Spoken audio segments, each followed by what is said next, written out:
Alright, so I want to give you guys my opinion on this upcoming fight between Khabib Nurmagomedov and Conor McGregor. Obviously, this has been a fight that we've been looking forward to for a very long time. It's been very anticipated, especially between all the bad blood they have. You know, it's going to be a great fight. The thing about this fight is Khabib Nurmagomedov is a wrestler. He likes to go to the ground. That's what he's known for. He has 26-0, sorry. He mauls people, right? He takes them to the ground. He beats them up. I mean, that's what he does. As far as his striking and stand-up goes, it's kind of amateurish, right? The way he leans back with his head further back from his waistline. The striking is not to the level of what Conor McGregor brings to the table. Now, what Conor McGregor brings to the table is obviously a vicious left hand, a powerful left hand, a good left hand. He's quick, he's precise, he's very calm, he's got a good stance, and he understands distance very well.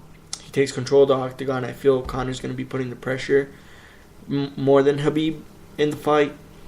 I mean, you just look at the knockout percentages of both fighters. Khabib is only like 31%.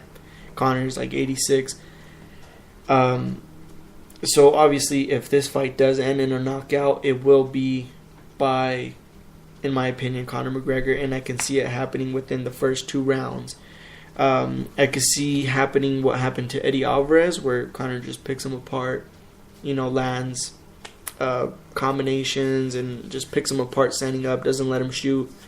And I mean, if we're being honest, I mean, Conor's takedown defense is not bad at all. People think, oh, well, he struggled against Chad Mendes. He's not a good wrestler. He's all about striking. He can't really wrestle. His takedown defense is actually pretty good. I mean, his percentage is like in the 70s or something, which is not too bad. But Khabib's is at like 84%. I'm going based off of what I've seen on UFC.com, where they keep up with the percentages and all that. At the end of the day, I think, and most people will agree that a wrestler will have more of an advantage in a fight than a boxer or someone who's good on the feet, just because that whole thing of wrestlers decide where the fight goes. The wrestler decides where the fight goes. You take it to the ground and keep it on the ground, especially a guy like Khabib Nurmagomedov, who has that crazy pressure and is able to keep his opponents down and just pretty much smash them till the end of the fight, because he doesn't really knock people out. He doesn't really submit people. When he submitted Michael Johnson, I mean, that was kind of a surprise. But either way, if Khabib has a chance to finish the fight, he will. One thing that concerns me a lot in this fight, I will give it to you guys like this. Personally, I think I want Khabib Nurmagomedov to win. I'm more of a fan of Khabib Nurmagomedov than I am of Conor McGregor. But I've got to stop doubting Conor McGregor. I've got to stop, when Conor was coming up, I was the guy who, it was actually my younger brother. He was like, yo, this guy's coming up real crazy. Check this guy out. We'd watch some promo videos and be like, damn, this guy's all right. Way before he fought Chad Mendes, Jose Aldo. It was around the time before he was fighting Max Holloway, so he was just making a lot of noise in the UFC. And I liked that. I was like, oh, okay, well, this guy's interesting. This guy's coming up, whatever. Then he got the fight against Jose Aldo. They had that press conference where, they had that interaction in the crowd where he was yelling at his face, and he was really being, like, really brash and disrespectful, in my opinion. And I started to hate him because Jose Aldo was one of my favorite fighters of all time. I'd been watching Jose Aldo since his WEC days. And I said, oh gosh, Jose Aldo's going to run through this guy. He's going to murder Conor McGregor. You know what I mean? This isn't even going to be a competitive fight. And he ended up fighting Chad Mendes. Chad Mendes did a really good job. I was hoping Chad Mendes won. I think Chad Mendes roughed him up pretty bad on the feet. The thing was, Chad Mendes was on a short notice, gassed out, And Conor just kept with that pressure. Even on the bottom, he was hitting him with elbows. Conor was just on him all day. And so then Conor gets the fight with Jose Aldo. I'm saying, okay, well, he had a lot of trouble with Chan Mendes. Jose Aldo's going to pick him apart. Obviously, I was very wrong. Conor slept him in 13. My heart sank. I was like, what the fuck? I didn't know what I was watching. I was like, what the fuck is going on? Like, damn. This Conor guy, like, holy shit. That is one of the most precise punches I've ever seen in the UFC, blah, blah, blah. He caught him coming in. He was stepping back. It was crazy to me. So then I started really hating Conor McGregor just because he had beat Jose Aldo. And I was like, well, where's the rematch at? Blah, blah, blah. I was the guy who was talking all that shit. Then he goes into fighting Rafael dos Anjos. I'm like, okay, Rafael dos Anjos will whoop his ass. Pulls out, he fights Nate Diaz. I've been a Nate Diaz fan. More of a Nick Diaz fan than Nate Diaz, but Diaz brother fan for a very, very long time. Keep in mind, I was a big fan of Nick Diaz since he was in Strikeforce. And I just love those dudes, you know what I mean? Those are some hardcore California gangster dudes that know how to fight. And watching Nate choke out Conor McGregor was one of the most satisfying things I'd ever seen, because I wanted to see someone so brash and so full of himself, so confident, get humbled. Then you see the way Conor handled the loss, and you're like, okay, well, this guy's been humble the whole time. He's just very confident. He's very good, and he backs it up. He talks shit, but he backs it up. You know, what isn't real about Conor McGregor? That's what I'm trying to say.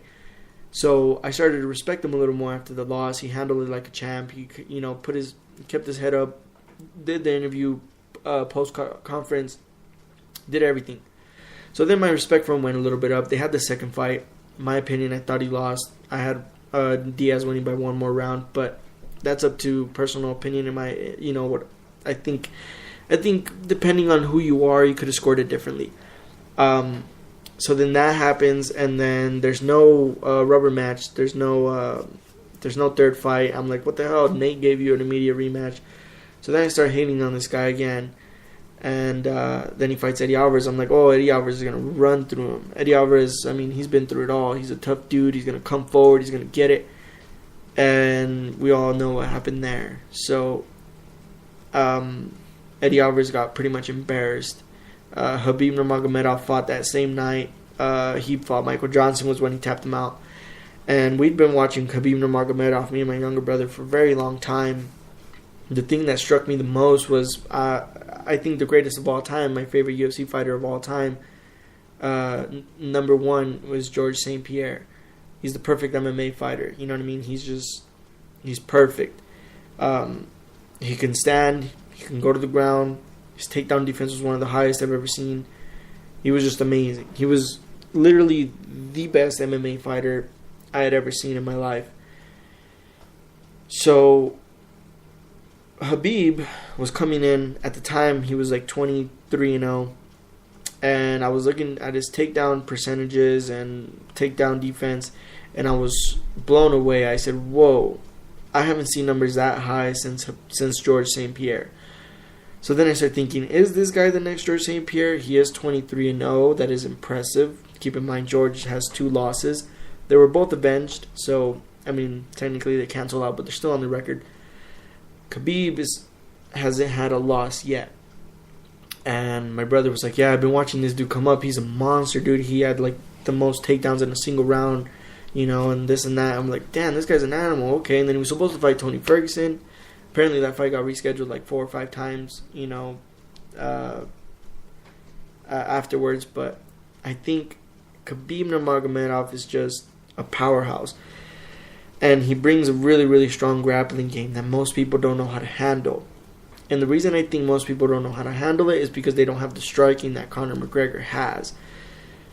Having the striking that Conor has and the distance Conor has, the stance he has, all of that stuff, I think it's going to be a lot tougher for Khabib Nurmagomedov to close the distance, get a hold of Conor, take him down, and rough him up like it would be to a Rafael dos Anjos, to, you know, Michael Johnson, to an Ale Quinta or whatever.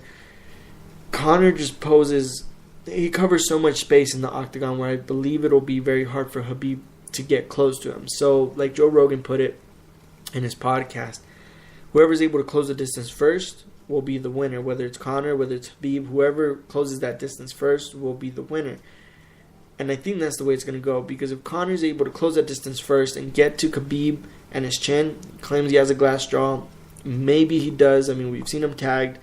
We've seen him get clipped here and there and people landing shots. And if Conor can land those shots, we'll really see what Khabib's chin is made out of.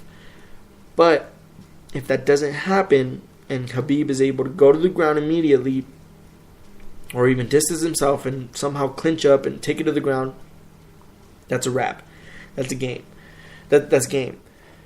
Which is why I think Khabib Nurmagomedov has a better chance of winning this fight, just because he's the wrestler and he can dictate this fight more than Conor can.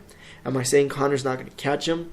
Absolutely not. I think Conor absolutely has a chance to catch Khabib coming in.